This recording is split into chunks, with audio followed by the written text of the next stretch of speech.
Hello दोस्तों, मैं हूं जयरूल, आपका दोस्तों होस्ट और आप देख रहे हैं टेक्निकल यूट्यूब चैनल। दोस्तों आप सभी को तो पता चल गया होगा कि आधार का जो काम है फिर से सीएससी में चालू होने वाला है। तो बहुत सारे लोगों ने क्वेश्चन किया कि कैसे चालू होगा, एलिजिबिलिटी क्या है, कौन सा डिवाइस यूज होगा, कौन सा सॉफ्टवेयर यूज होगा, इसके बारे में मैं इस वीडियो में डिटेल्स में बताऊंगा।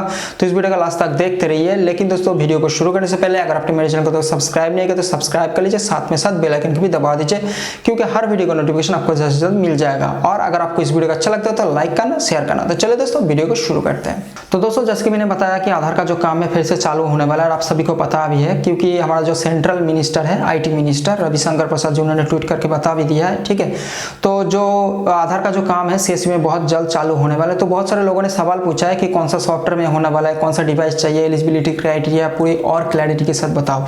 ठीक है, तो सबसे पहले सॉफ्टवेयर की बात मैं कर लेता हूँ। तो सॉफ्टवेयर मेनली आप सिर्फ सीएससी में अपडेशन कर सकते हैं, एनरोलमेंट नहीं कर सकते। जो एनरोलमेंट है वो बैंक या फिर पोस्ट ऑफिस में ही होगा। ठीक है, जो मेन ब्रांच है वहां पर ही होगा, आप एनरोलमेंट नहीं कर सकते, सिर्फ अपडेशन का काम कर सकते हैं। तो यहाँ पर 3 एप्लीकेशन यूज होता है आधार का काम करने के लिए। ठीक है, एक है ईएमसीपी।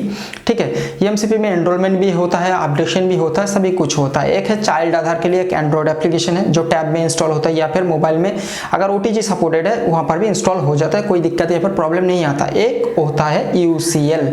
ठीक है, तो यूसीएल जो है पहले से काम कर चुके हैं बहुत सारे लोग, सीएससी में भी था यूसीएल। ठीक है, तो यूसीएल फिर से आने वाला है। ठीक है, तो उसमें आपको काम करना पड़ेगा। यूसीएल में सिर्फ अपडेशन का काम होगा, आप सिर्फ एक सिंगल फिंगरप्रिंट डिवाइस से कनेक्ट करके आप काम कर सकते हैं। ठीक है, आपको स्लैब खरीदने की जरूरत नहीं, आईडीज खरीदने की जरूरत नहीं है जो 80-90 हज़ार तक आता है। ठीक है, और रही बात आपका जो एलिजिबिलिटी क्राइटेरिया है, वो 3 मेनली एलिजिबिलिटी क्राइटेरिया यहाँ पर मैं बता देता हूँ, क्लियरली बता देता हूँ। आपके पास सीएससी का रजिस्ट्रेशन होना चाहिए। ठीक है, आपके पास सीएससी आईडी होना चाहिए, मतलब सीएससी का आईडी होना चाहिए, आप सीएससी से रजिस्टर्ड है ऐसा होना चाहिए। दूसरा, आपके पास एक बैंक बिजनेस कॉरेस्पॉन्डेंट होना चाहिए, चाहे आप किसी भी बैंक का बिजनेस कॉरेस्पॉन्डेंट हो आप।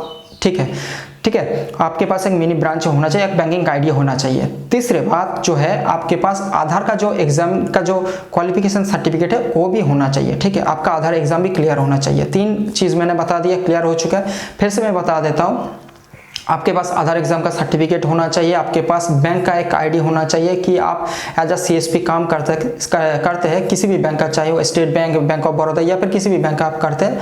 या फिर तीसरी जो चीज़ है वो है सीएससी का आईडी भी होना चाहिए। अगर आपके पास इन तीनों चीज़ है तो आपको भी यूसीएल मिल जाएगा। ठीक है, आपका यूसीएल रजिस्टर्ड हो जाएगा, आप सीएससी के थ्रू, यूसीएल के थ्रू भी आप आधार का जो काम है इन फ्यूचर आप कर सकते हैं। ठीक है, और बाकी जितनी भी सारे प्रोसेस है वो लॉकडाउन के बाद शुरू हो जाएगा, कोई दिक्कत या फिर प्रॉब्लम वाली बात नहीं है। ठीक है, वो कंफर्म होगा।